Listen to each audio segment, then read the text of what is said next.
Hello students, in today's class we are going to discuss about attitude.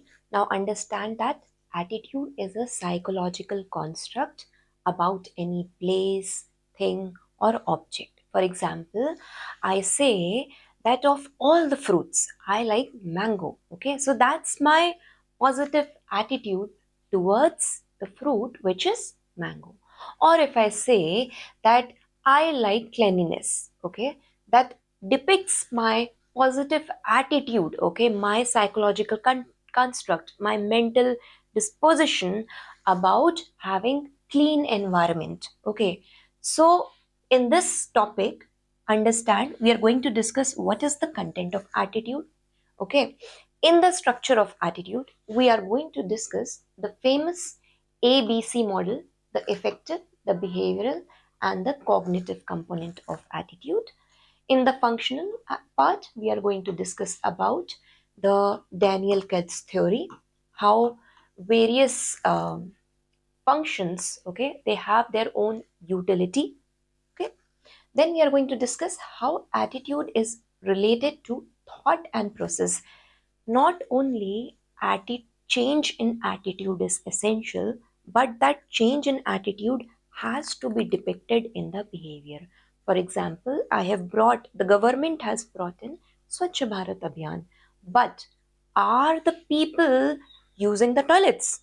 Are they getting habitual to it? Is that coming in their action oriented approach? So that is the behavior, the outcome of the change of attitude or the action oriented approach is the behavioral change. Okay, then we are going to discuss about the moral and the political attitude. Now we are going to see in moral attitude that there is reverence, there is truthfulness. Okay, we'll discuss such over here. In the political attitudes, we are again going to discuss that the spirit of patriotism, right? The spirit of democratic value inculcation in the people. In social influence and persuasion, we are going to see that how social influence in its 3 degrees, okay, it affects the people, and how persuasion by its two major theories we are going to discuss over here, central root and the peripheral root. Okay, we see that, for example, if there is a give it up campaign, we have seen in Pradhan Mantri Ujjwala Yojana. So we had seen that how government tried to persuade the people to give up the LPG subsidy, right, for all those people who are above the BPL line. So by this topic of attitude, this is basically your psychological ethics part. You are going to use this in your case studies, that what kind of attitude is required in a bureaucrat. Okay, and you will supplement it with aptitude and emotional intelligence, and then you will write it in your answers that how the bureaucrat is bringing the implementation of the government scheme at the very grassroots level for the welfare of all the sections of the society. Is it clear? Let's proceed over here. So as I've already discussed, that people may hear your words, but they feel your attitude.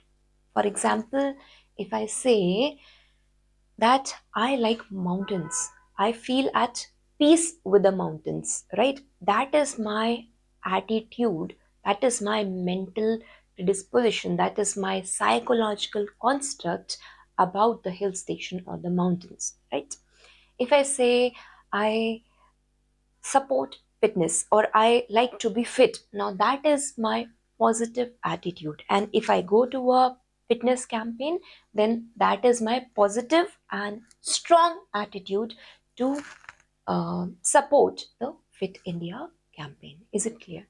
Now, I've already discussed this attitude. It is a psychological tendency or construct towards, it can be any place, event, idea, right? Now, see over here, what is a positive attitude and a strong attitude? For example, if I say there is a social worker, okay, and he is very deeply committed to Swachh Bharat mission campaign, and he voluntarily conducts whatever the drives are being conducted, he voluntarily participates in that drives in the locality. So this depicts that the person is having a positive attitude for cleanliness, and strong is depicted because he is going and participating, right? Now, another example, a citizen, he speaks a lot about Beti Bachao, Beti Padhao Abhiyan, right? But when there is any campaign or any kind of advocacy is happening in his constituency, he is not sitting, he's not going out, he's just sitting in his room and he's not participating. Now that depicts a positive, okay, that's a positive attitude towards change, but a weak action oriented approach. Is it clear? Now, another example, let's take over here. A citizen, he is disliking the Election Commission of India's approach, okay? And it is saying that recently there were Delhi elections. We had seen that a lot of people were coming forward and criticizing all those things. It was in current affairs. But what happens that ultimately no step is being taken. So it is again a negative approach, okay?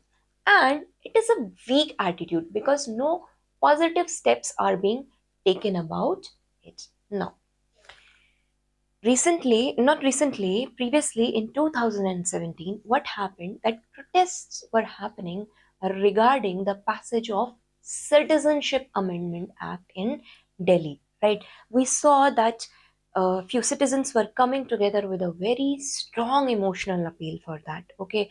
So that depicts a strong attitude, but a negative attitude towards the government program. Is it clear? So this is how it is divided for your study. Now, there are various factors which lead to attitude formation. Okay, first of all, religion. Example, you see, in Sikh, you see, they have this custom of langar. So they are feeding the people, right? They are learning this community harmony, right? They are learning this concept of generosity. So that is what we learned, the attitudinal development, because seva bhav, that is coming in the people from the childhood. They are being groomed like that, right? Culture, in northeastern culture there is a lot of emphasis on gender equality, right? So that is being seen in their culture. As you see, they grow up as adults.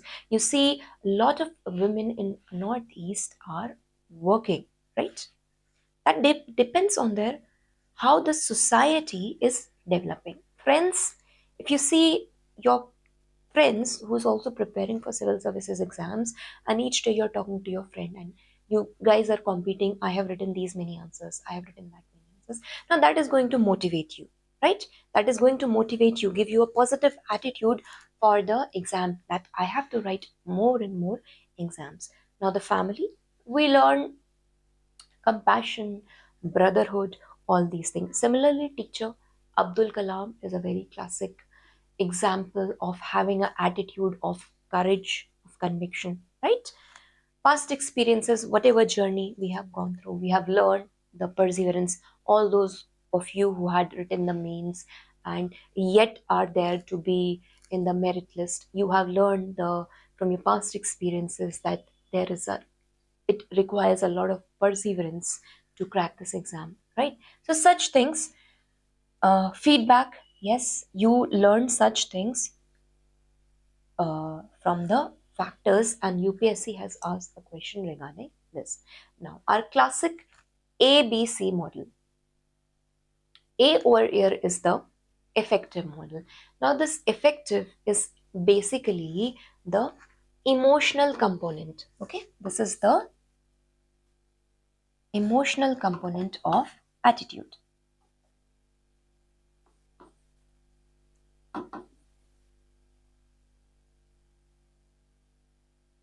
That means, how do you feel about any object? For example, if I see snake, I start shivering and I sweating and I get very feared, right? I am scared of snakes. When I see a tiger approaching me, I get scared. That is my emotional component, right? Second over here is your uh, cognitive component. Now, cognitive is basically your mental component. Whenever I think about the snakes, I start trembling in fear, right? That is merely by the act of thinking, right? That is your cognitive component, how you think about any object. Now, behavior is when I see the snake next to me, I start running. Okay, so behavior over here is basically your action oriented approach.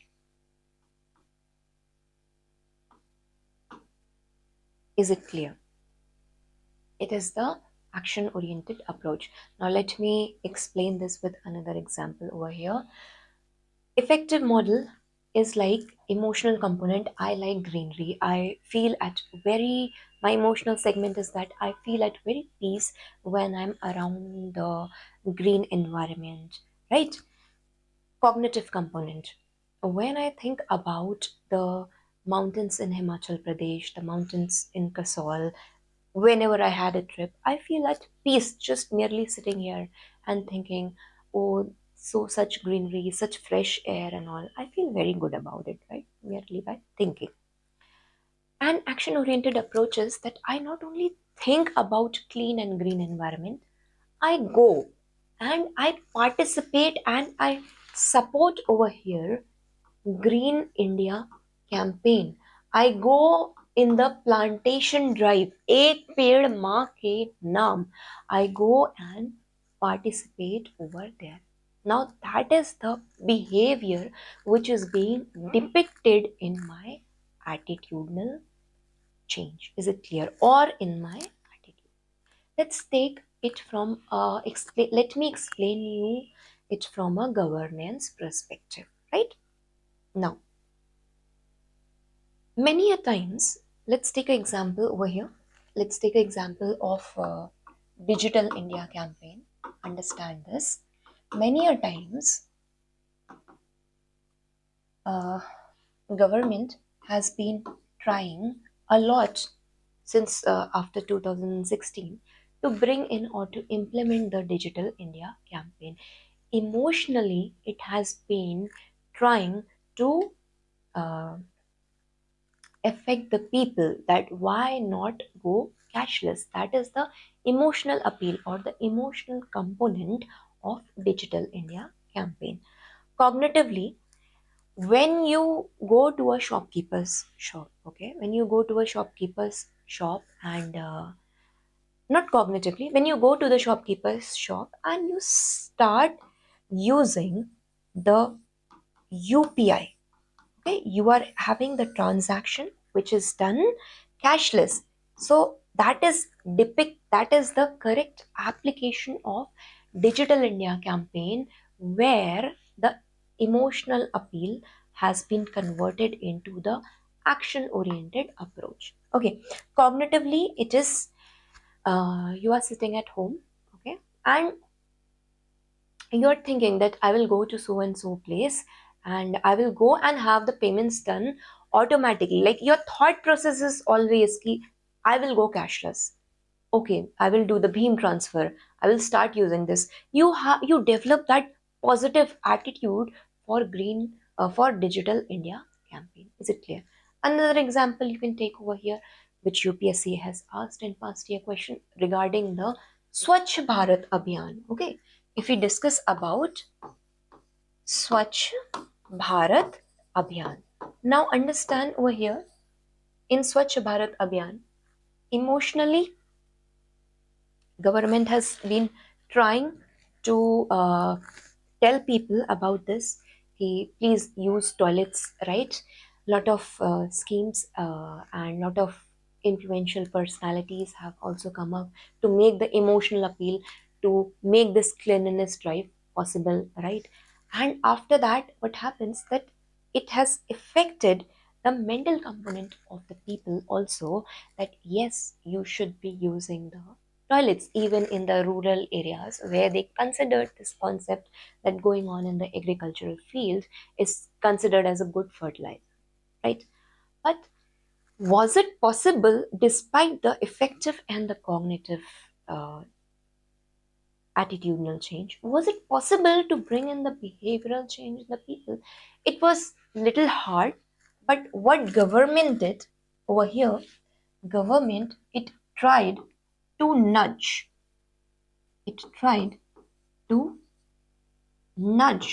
the behavior of the people.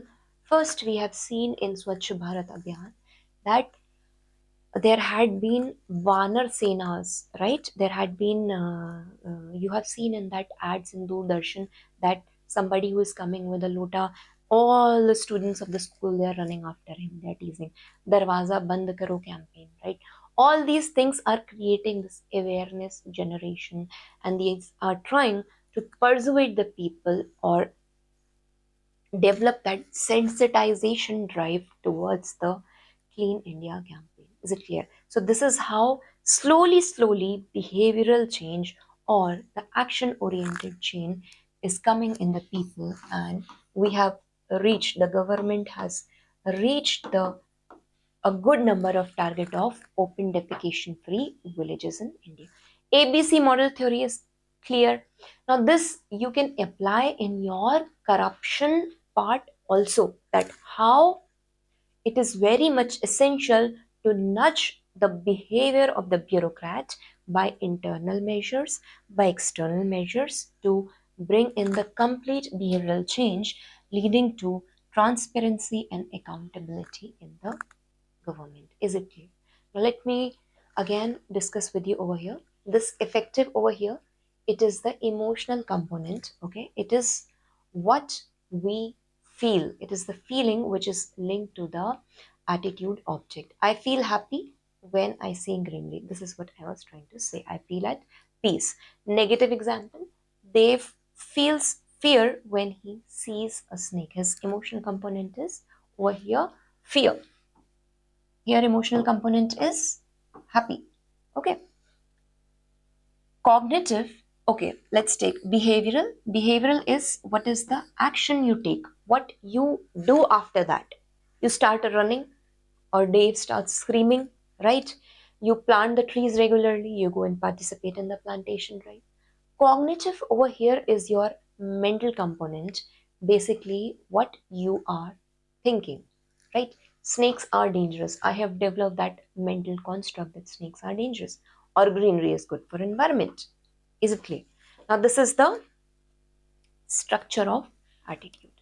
This is how the factors and the structures of attitude. Now there in 1960s there was a psychologist. His name was Daniel Kurtz, and he had given his functional theory of attitudes, and he says that the attitudes, they are determined by the functions by which they serve us. Okay, and he says that the first function by which the attitudes serve us is the knowledge function. Okay,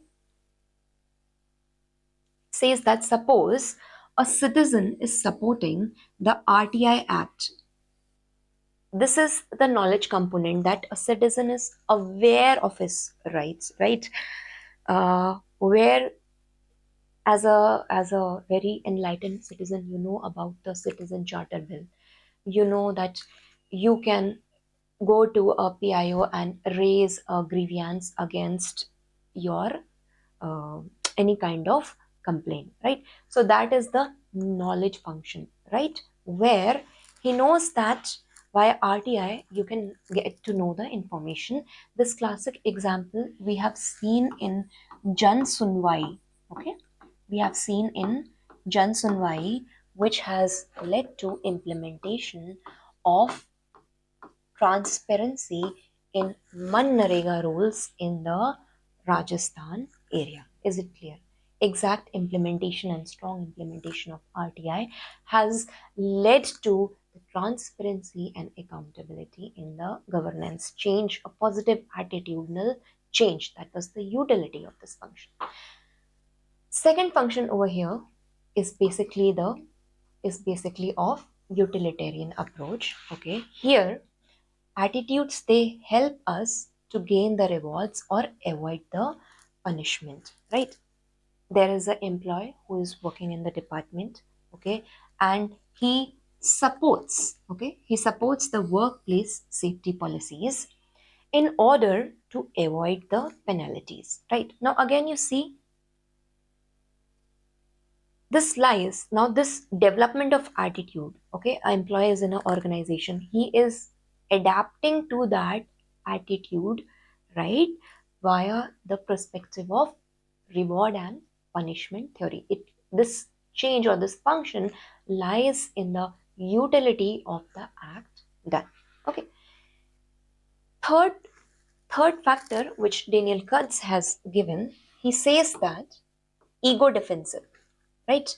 First of all, the attitude that protect our self-esteem or justify our action. You will see many of the senior players in your preparation, they will say you कि अब तुमसे नहीं हो पाएगा, हमसे नहीं हुआ तो तुमसे कैसे होगा, right? You will find such people in your journey. There will be some people, mentors, who will be motivating you. Yes, you can do it. But there will be some who will always demotivate you. So that demotivating part, okay, that student who is downplaying that UPSC exam is biased, and then many seniors, they start saying, the veterans, I use the word, they start saying, oh, there was a Pooja Khedkar case, right? So such things are happening in the system, and ye and wo. So they are trying to have that ego defensive. We could not do this, right? Because of this thing, they try to put the blame shift. So this is also one of the function how the attitude is depicted.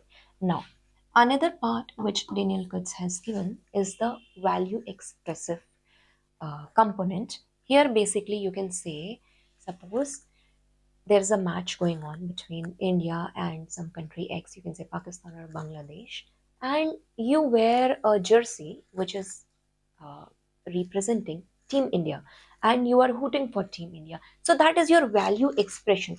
You are showing it via that, right?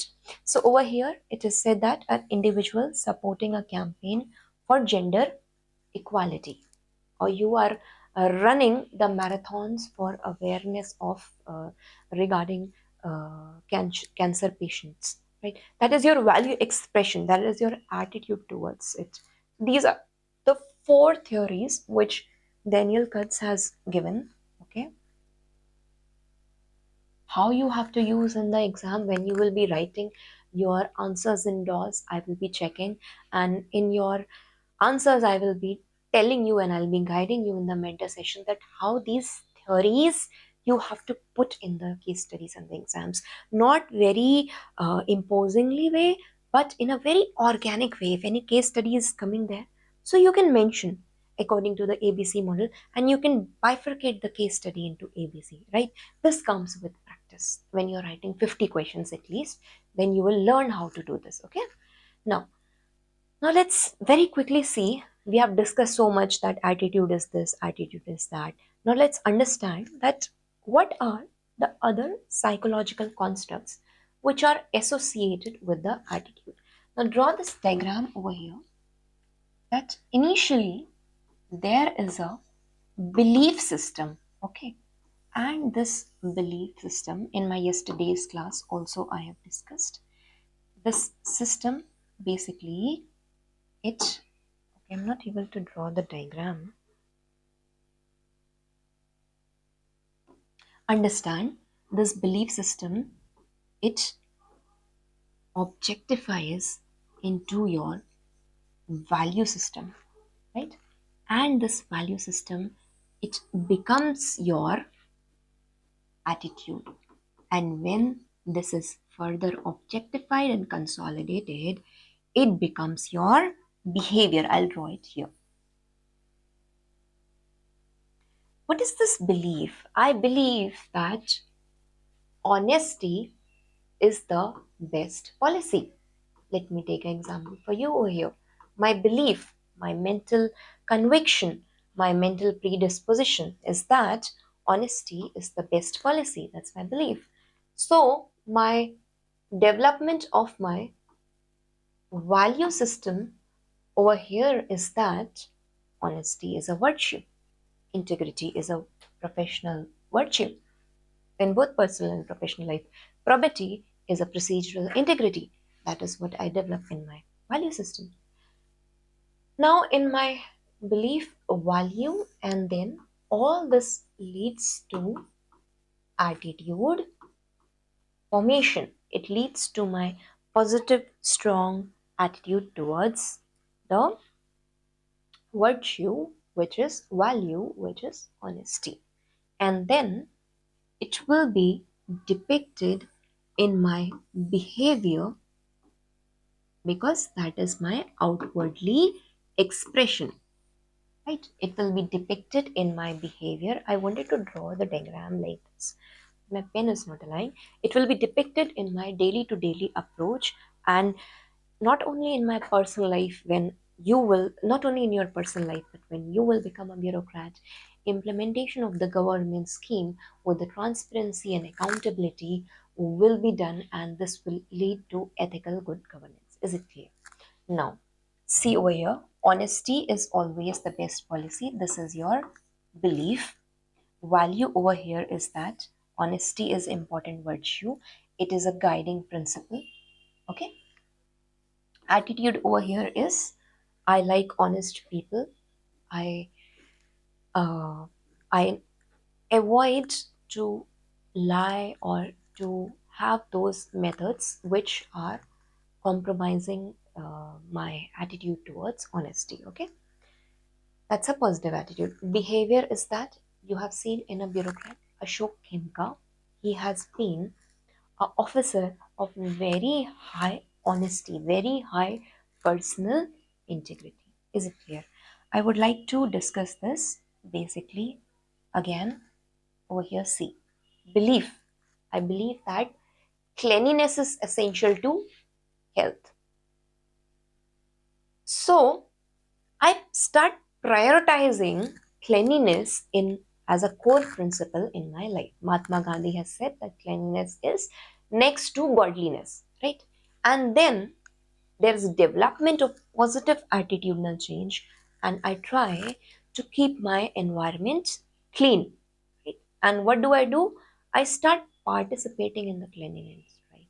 I myself make ensure I myself make I make myself accountable and ensure that the waste disposal has been done properly. Is it clear? This you guys can see, right? Another example over here. Now, I believe, okay, this is regarding the corruption. I believe in transparency, and I believe that this transparency is going to reduce corruption in the government. Okay, so basically my value system over here which is developing is accountability. The foundational value in civil services, because of my belief, is accountability. And then I support RTI and e-governance as a bureaucrat, right? This is going to lead to transparency and accountability. And and for the external expression, what happens that I start using RTI. I ensure that in my district, not only RTIs but also social audits are being conducted by the NGOs and by the SCOs. Is it clear? Now, another question over here which can be asked: what is attitude, and how it is? What is the difference between attitude and behavior? Now, understand that attitude is a psychological construct. It is something which is internal, which is in your mind. I've already told you. Just say, I, uh, I have attitude. I have compassionate attitude towards pets. Okay, that's my attitude. Somebody doesn't like dogs, but I like dogs. That's my positive attitude. I like cleanliness. I've given this example multiple times. Okay, I like traveling, right? So that's my attitude. That's my internal construct. And my behavior is something external. If I like pets, I'm going to either donate in some kind of pet organization, I'm going to adopt some pet which I have done, right? So that is the behavioral. I just don't say, but I also do it. This is your action. See, it is your action oriented approach. You are doing that. This is your thought oriented approach. What you think, okay, what you think or feel, that is the attitudinal part. What you do actually, I think that I should be a IAS officer, right? That is good. Everybody can think. That's a very positive attitude. You should aim really high. But what you should do, please start studying. Please cover your syllabus. Please start do the answer writing. Take the help of the right mentors. Ultimately, it is only you who is going to help you. Nobody is coming to help. The sooner you understand this, the faster you get the selection, okay? You just need the right guidance, but it is you who have to do. Your behavior should be aligned to your examination. Is it clear? Uh, okay. So inside the core over here is belief. Then on the belief we develop the value. I believe in honesty, or that honesty is the best policy. So I develop the value of honesty and integrity. And this value, honesty in personal life, integrity and probity in professional life, this is seen in my attitude in the government services, right? Probity in governance, accountability in governance, ushering over there, and in my behavior also when I am implementing the schemes at a ground level. Then the welfare distribution of the scheme is implemented in a very fair and just manner, because my belief is honesty, my belief is justice. Is it clear? I think I have explained a lot with a lot of examples over here. Okay. Again, I have a belief that all the humans are equal. Okay. I believe that everybody is equal. So for me, again, equality becomes a value over here. And then I support reservation for the underprivileged, those who have faced social and historical injustices. And behavior, in my company, I hire those candidates who have diverse background, right? Who are talented and have diverse background. That depicts that all the humans are equal. I'm providing justice to all in my company. Now, this is all we have discussed about attitude. What are the various psychological constructs related to it?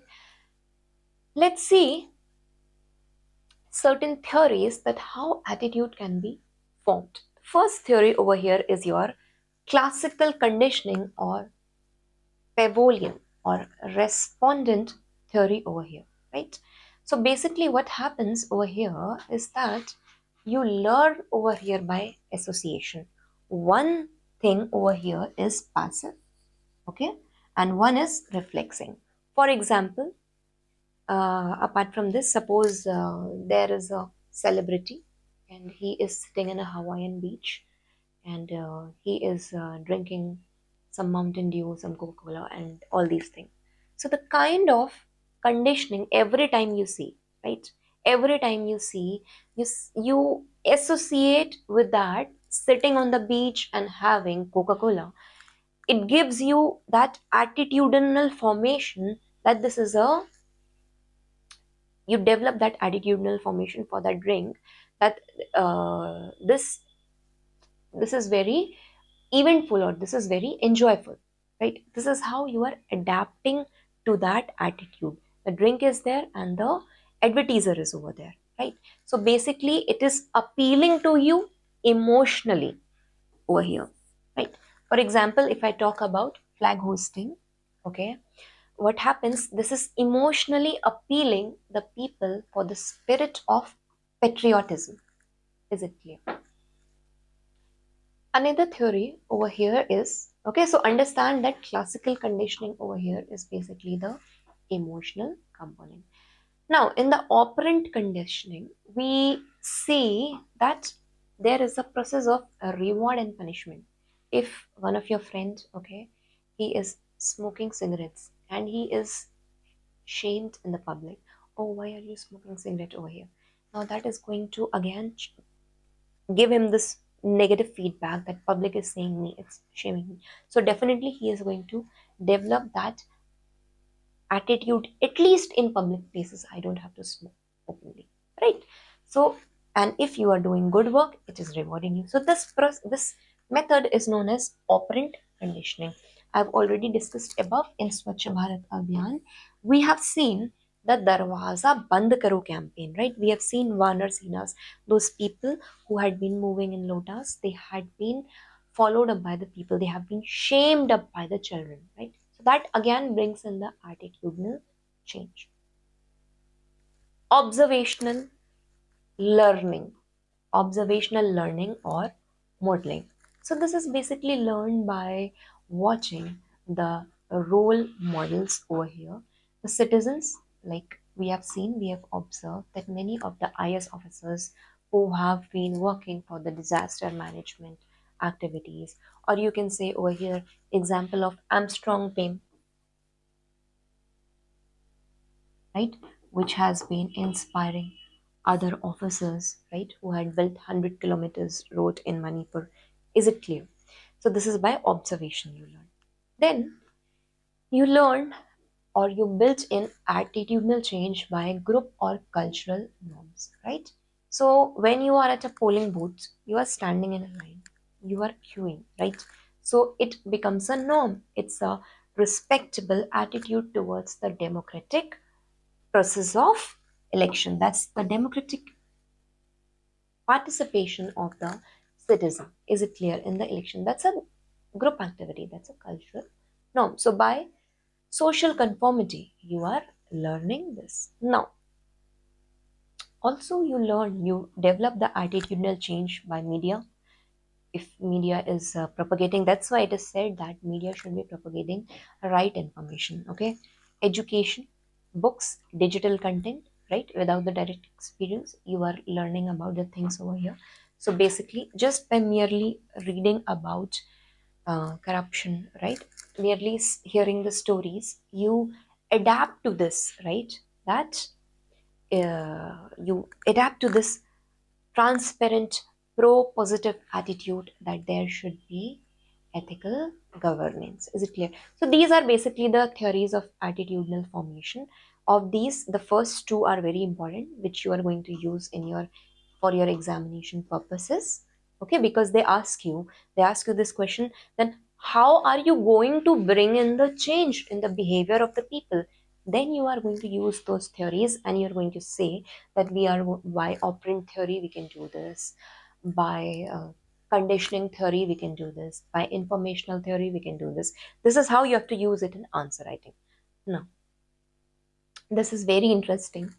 Now everything has been done, but this attitudinal change which you are asking people to have, you're asking to bring in the cleanliness drive, you're asking them to use the toilet.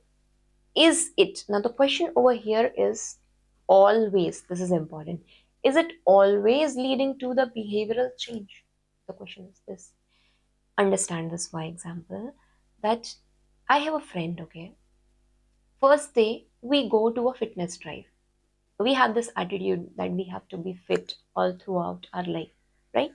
Both of us, X and Y and Z, we all go to this fitness drive. But all of a sudden, next day, and that was a free fitness drive. So we are going there. Okay.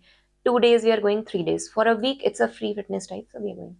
Then all of a sudden, uh, let's say X, she has a positive attitude, but then she does not go and joins the gym or the Zumba class or the fitness drive, which were trying to convert the people into some fitness activity.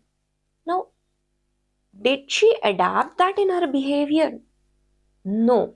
She just went and she just participated in the drive, right?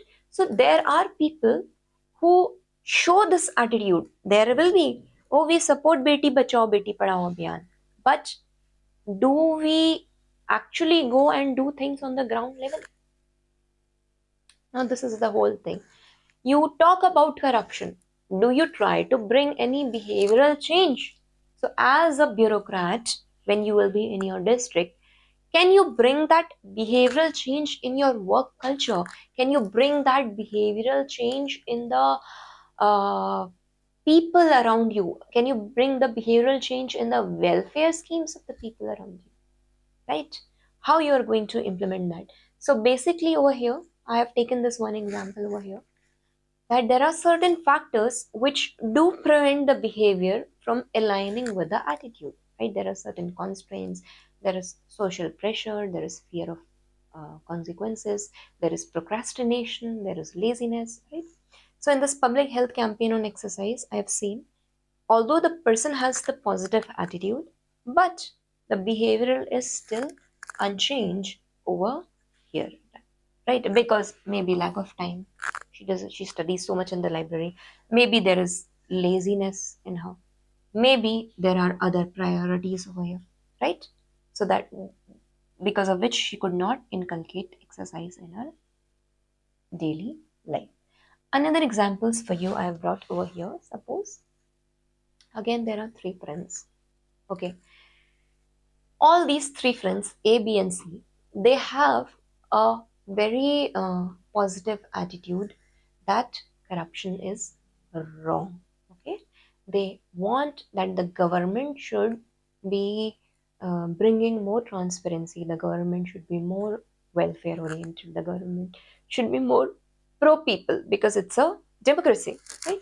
So in this, what happens that the first friend A over here, okay, he feels very motivated, okay, and what happens, he believes in civic activism and he goes to Jantar Mantar and he participates in the drive. Okay, so this is depicting a strong attitude and some attitude which has converted into the action oriented behavior. Is it clear? Now, there is a friend B, okay, he also disapproves of this corruption, okay, but he is not inclined to take any physical such action. Rather, he something types on the social media and Twitter and he says that corruption is wrong. That is what he does. It's a very limited behavior, right? See, it is not turning into behavioral change everywhere. Now there is C, he is talking, there are a lot of talks, but he is not doing anything. He just goes out outing with the friends and watches a movie, right? So you see that attitude, the question over here is not always leads to behavioral change. What is required to bring this or to convert this attitudinal change into the behavioral change? There are certain methods, right?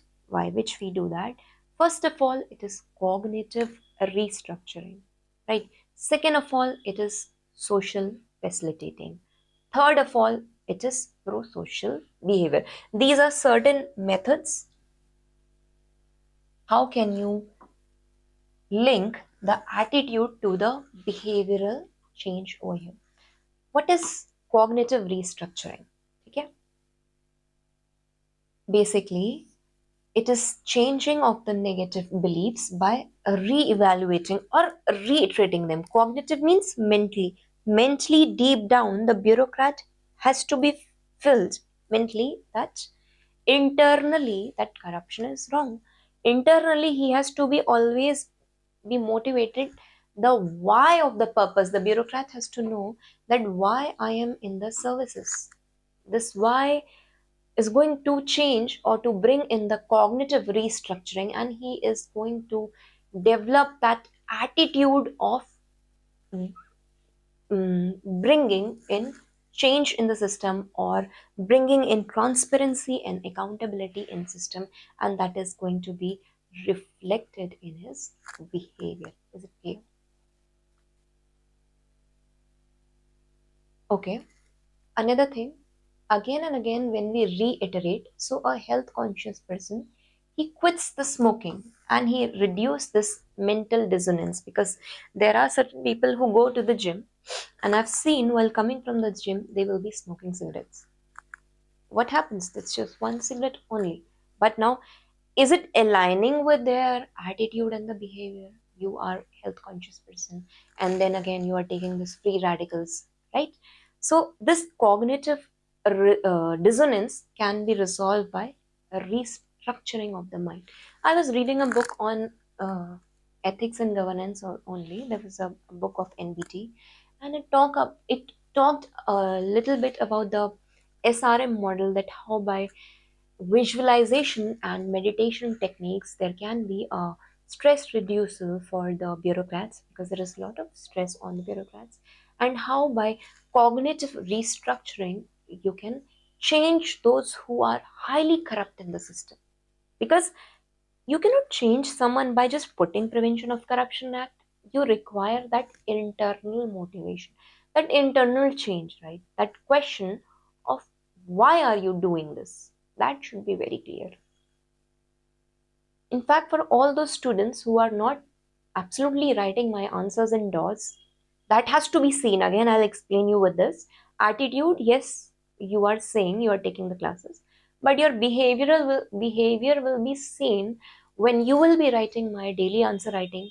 You will be posting and you will be asking me what improvements I have to make, right? That will be noticed in your behavioral change. So I want you to also develop this.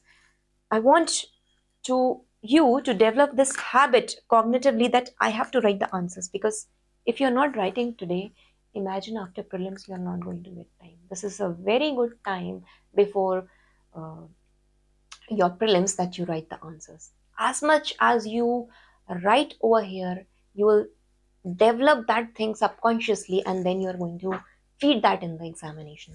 Is it clear?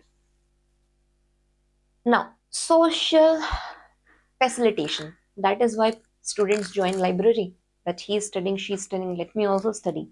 Right? You have seen that people perform the task better when they are in a group. There has to be a drive in the office, okay, in the government office, when in the work culture where people are working together, and there is an awareness drive going on that there should be corruption-free campaign. Right? So even in the cyclist, you see, if there is one person who is cycling, he's slow. There are 2%, there are 10%, there are 50%. There is spirit of competitiveness, right? This is observed in social facilitation. Pro-social behavior. Now, this is pro-social behavior is totally based on the adaptation of the practice, which is known as altruism.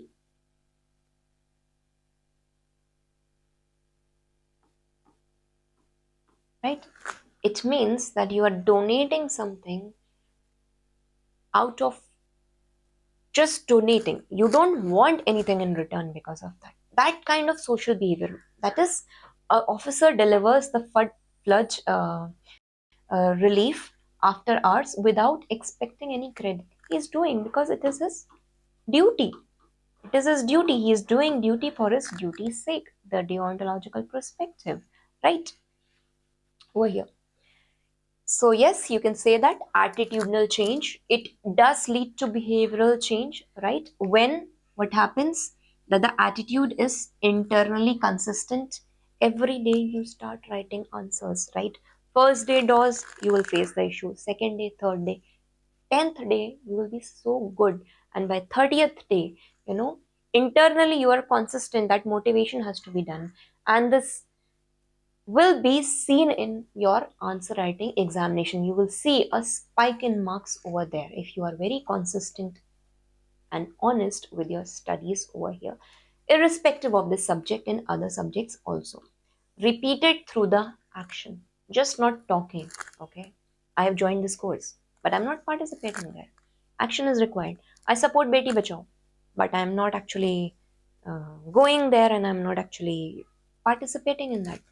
I have a daughter, sister in Ghar also, but I'm like, oh, what I'll do, I have to give her dowry also, what I'll spend in her, what should I? People have this mindset. Coming from the patriarchal family, they have this mindset, right? Now, is it clear? We have discussed the ABC model you have to use in case studies. We have discussed the Daniel Katz theory. We have seen that how thoughts and behaviors are associated, right? We have seen how they can be made associated, attitude to the behavior. Is it clear? Now, moral attitude, right? Simply, you can just write down over here. First of the moral attitude, it is guided by the moral virtues or the moral value system. You can see the first moral attitude over here is reverence. Reverence is deepest respect for the human values. Okay. Example, a forest officer he is protecting the sacred groves in Meghalaya. Now, this is out of his respect, his reverence towards the environment, his reverence towards the community, towards the indigenous community over there. Is it clear? Now, second over here is faithfulness.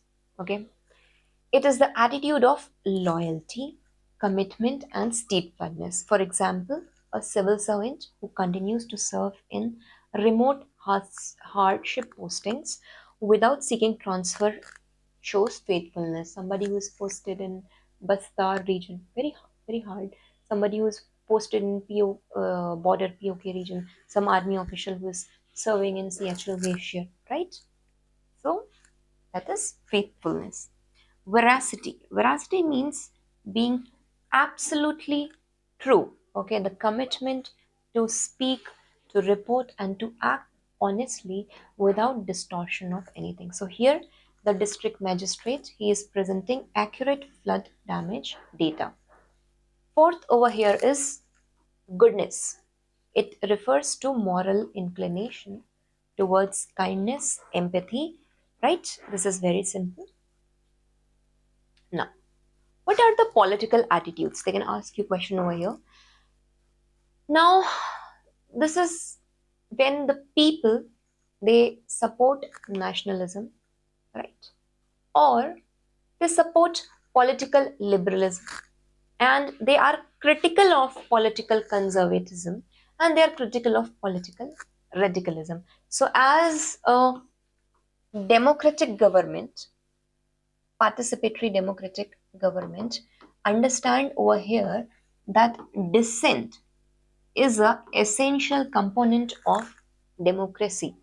You have a open voice until and unless you are interfering into others harming actions, which I have taught you in John Stuart Mill's theory of harm's principle. Until and unless you are giving some hate speech, right? Or you are criticizing some marginalized section, or you are talking ill about a community. Till then, right, there are certain restrictions. Till then, dissent is essentially, there is respect of views, there is plurality in democracy, in the political attitudes. Like we see over here, you can see in terms of corruption, there should be positive political attitude, zero tolerance policy should be there, right? Voting behavior over here, voting should be based on the governance perspective. It should be based on the performance outcome, how the government has done, right? Inclusiveness. So basically, the public should always see that even the minority rights are being included in the majoritarianism, right? Again, political participation. Okay, is everybody participating? Is the NGOs, the self-help groups, the SEOs, the students, are there debates over here, open debates, open discussions, right? Okay, instilling of democratic values and social harmony. Okay, this is not very significant, you can study. Now, another topic which UPSC has mentioned over here is attitude and social influence. So how this is going to be brought in over here is that, first of all, what happens, there is, first step is compliance. Okay, first step over here is compliance. In compliance, you can write down over here. Okay, in compliance, I will make some rules, okay, and I will impose it on the citizens that you do this. For example, I'll make some traffic rules, okay, and I will ask the citizen, why don't you wear helmets? If you don't wear helmets, I'm going to put you a challan over here. In terms of corruption, what I'm going to do, there is Prevention of Corruption Act for the officials.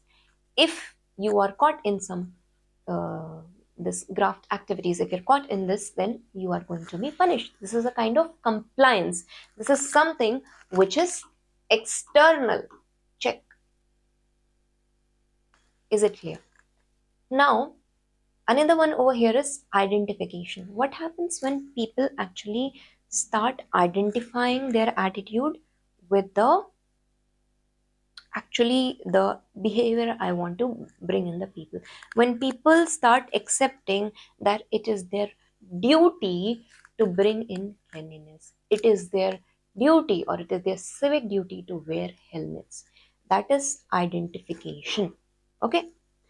Internalization, right? Internalization is basically when citizens completely align without any kind of external compliance from above. They internalize this value that cleanliness is good for public health and cleanliness is good for environment. Is it clear? So these are three stages: compliance, right? The first stage. Second is the identification stage. Third is internalization stage, by which we see that there is attitudinal change. Okay. Another topic which has been mentioned in your syllabus is attitude and persuasion. So, what is this term persuasion over here? If you remember, during the Greeks' time, the Greek philosophy, okay, they were always debate about logic versus emotion. Okay, there was a debate about logic versus rhetoric. We say rhetoric, or we can say a narrative. And this logic during that time was the critical method or critical analysis. Socratic method, you can say over here, right? So, persuasion is basically a way of communication with the people. Now, this persuasion or this appeal can be via logic over here, via facts and debates over here, via Socratic method, via the critical analysis over here. This persuasion or communicating with the people can be via appeal to the emotions over here, right? This appeal is rhetoric or the narrative which is created in the society, right? Taking dowry is wrong. And ethos is over here via credibility or trust. Is it clear? It is via internalization of the values or via the ethical development of the society. Is it clear? This is external, and this is internal. But in India, the general masses or the public is influenced more by the pathos rather than the logic. You see, matlab, in Indian, in all around the world, not only Indians, the people always they're attracted to the emotional appeal of anything. If some celebrity is endorsing something, they'll be like, oh, let's go and buy that, because that is the classical conditioning theory which we have studied above. If some celebrity is sitting in a Hawaiian beach and he's endorsing some drink, then what is going to happen? All of a sudden, automatically, they are going to adapt that behavior. Is it clear? But now again, there is a difference. Okay, this is also one term. There's a difference between persuasion and coercion. One more thing, by this persuasion, government is trying to bring change in the system, right? For example, let us talk about Swachh Bharat Abhiyan. Again and again I'm talking because the past year question has been asked about this. In the Swachh Bharat Abhiyan, I have seen that there has been a appeal, okay? There has been a appeal emotionally to the people. There has been usage of celebrity endorsement, right? And sometimes Akshay Kumar is coming in. You see in the Padman movie also they have shown over here. So this is appealing to the people. They are creating that narrative, but this time the narrative is true. Okay, that's a positive narrative which they are creating. कहते हैं ना, हवा बना देना, positive. They're appealing by logic. Why cleanliness is important, right? And what happens with all these things, automatically what happens that people are seeing the outcomes. Government is supplementing them with the Pradhan Mantri Ujjwala Yojana, right? Not Ujjwala, Pradhan Mantri affordable housing schemes in the rural and urban components. So they are not only saying this, they're also paying for the making of toilets in the rural areas, right? Supplementing with all these things. So what is happening because of this? People are developing that credibility. They are developing that civic ethical duty that yes, we should go and we should use the toilets, right? This is how the behavioral change is brought in the people. Persuasion. But now understand that persuasion is very much different from coercion. Persuasion is voluntary. Suppose I say, give up the LPG cylinder. Okay, my brother, he asked my mother that why are you taking this LPG cylinder? The government is saying if you can give it, why don't you give it? It is your civic duty to do that. So it is not that she could have avoided. Okay, why will I give? I am getting it like 300-400 rupees cheaper. But it is voluntary, okay? It is voluntary and it is reason based. If you are above BPL, you are not supposed to have it. Now, government is not forcing you to do it, but you do it yourself, right? It engages cooperation. It creates the environment of cooperation. Is it clear? But coercion is like, I force you, I'll fine you if you don't pay the helmet, right? So that is something, coercion, it's a forced compliance and out of fear, oh, the traffic police is going to charge me, I have to pay the challan. Is it clear? So persuasion is clear how it is different from coercion. Okay? Persuasion is one of the methods by which we can bring in change in the governance by its application at the ground level. Is it clear? Now, persuasion over here, it can be seen through two routes. Okay. The first one over here is central route. Okay. Suppose I'm giving you this example. Okay. I uh, I like two cars. Okay, you'll understand this. I like Thar, and I can say I like XUV 700. Now, see example over here. Persuasion. One way will be with a logic and evidence based route, or you can say I like. Okay, one can be evidence or logic based over here. That whenever you are buying the car, you should see the safety features first. You should see its utility. If you are a family of 7, then you can buy XC700, right? If you are looking for the safety first, you can buy Tata Punch, you can buy Thar anytime. The older metallic Thar, which not metallic, the older iron made Thar it was, right? You can buy Scorpio. So it depends. Now the argument over here is logic. Now if I go to a showroom, okay, and if I go to a showroom and I want to buy Audi or I want to buy Mercedes, assuming that we have that much of money, you and me, we have that much of money, given a choice. Okay, so if I'm getting appeal, oh, the features are really good, right? Utility, जितनी चादर है उससे ज्यादा पैर फैला रहे हैं, मतलब you don't require Audi, you don't require Mercedes. Your work can be done over here with a Thar.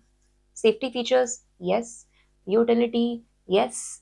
4x4 wheels, yes.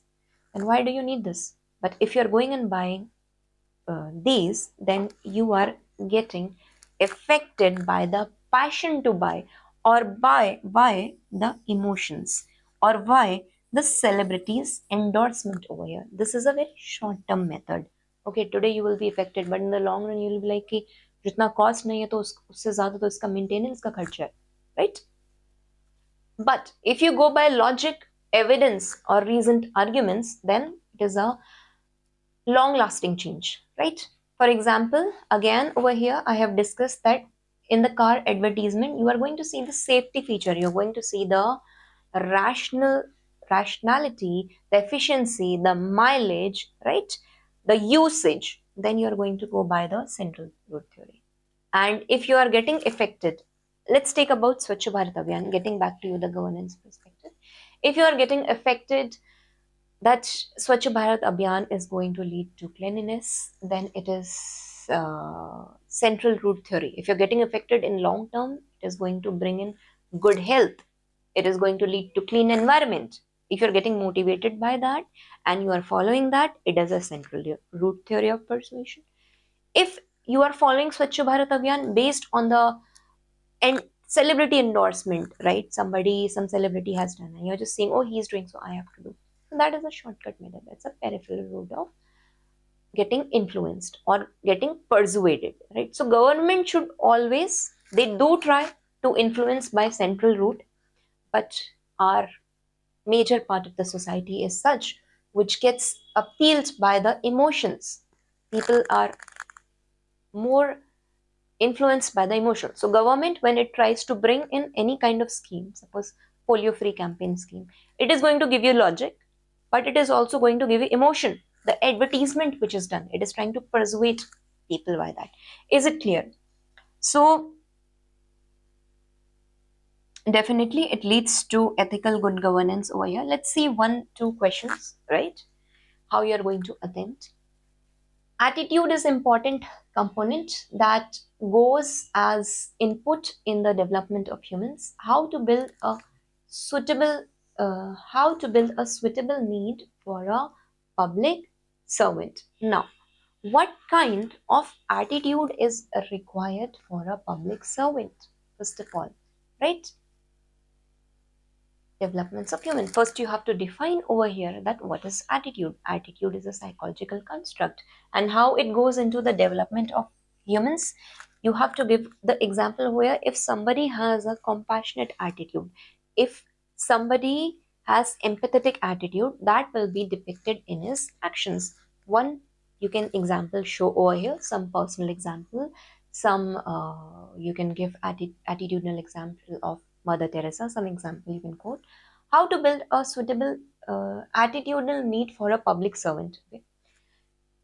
So if a public servant has the attitude of being honest, that will be depicted in his decision making, right? And how to build it, we have already discussed that how the attitudinal change will be built or seen in the behavioral change via cognitive restructuring, right? When he uh, actually tries to implement, because being honest, right, having that attitude of having a corruption free environment, that is seen in the correct implementation of Right to Information Act. Even if somebody is coming to his office, right, he is trying to redress the grievances of the citizens, right? How to build a suitable need. So you are going to have cognitive restructuring over there. Over here, very classic example for bringing in the attitudinal change has been Mission Karm Yogi. You can write the example of Mission Karm Yogi over here, right? How government is trying to build a capacity building skilled civil servant ready, right? Another question. A positive attitude is considered to be an essential characteristic of a civil servant. Yes. Do mention over here in one line what is attitude, what positive attitude. Who is often required to function under extreme stress, right? What contributes to positive attitude in the person. Now, what contributes to the positive attitudes? The question is asking about the factors leading to the positive attitudinal development in the person. We have discussed above. Okay. How could social influence and persuasion, see both, contribute to the success of Swachh Bharat Abhiyan? Social influence, we had seen there were 3 degrees. One was compliance. What I was doing in Swachh Bharat Abhiyan, I was trying to comply the people, right? I can, in compliance, I can give them a reward and punishment theory. Then I was trying to internalize the people. When they realize the value that yes, Swachh Bharat Mission Abhiyan is required. Then what I was trying to do, uh, complete internalization, right? Complete internalization of the values or identification. The last one was the identification stage in the social influence, when people realize that it is their civic duty. It is out of their duty that they have to do that. Persuasion, what government is doing? Both the methods, long route, short route. A long route via logic, right? that health is important part. You should bring in Swachh Bharat Abhiyan. Short route, what government is doing by bringing the celebrity endorsement. Is it clear? So this is it about attitude, right? Please attempt the question and then I will tell you how you have to apply these theories. Okay. And in the next session, we are going to discuss about the aptitude. Now, attitude we have discussed is the mental psychological construct. Aptitude, which we are going to discuss, is the already innate characteristic which is present, and what kind of aptitude has to be required in the civil servant, the foundational values that has to be learned as it is, right? First of all, I'll try to ensure that you learn the syllabus over there. Those values you have to fit in your answers. Now, apart from that, understand which is greater, attitude or aptitude. Over here, understand that somebody who has a good attitude and an average aptitude, okay, he will be preferred and he will be hired and incorporate or anywhere he will be more successful. But somebody who has high aptitude, very intelligent, but his attitude is like low, he's very lazy, he won't be much preferred. This we are going to discuss in our another session. Thank you. Keep writing the answers.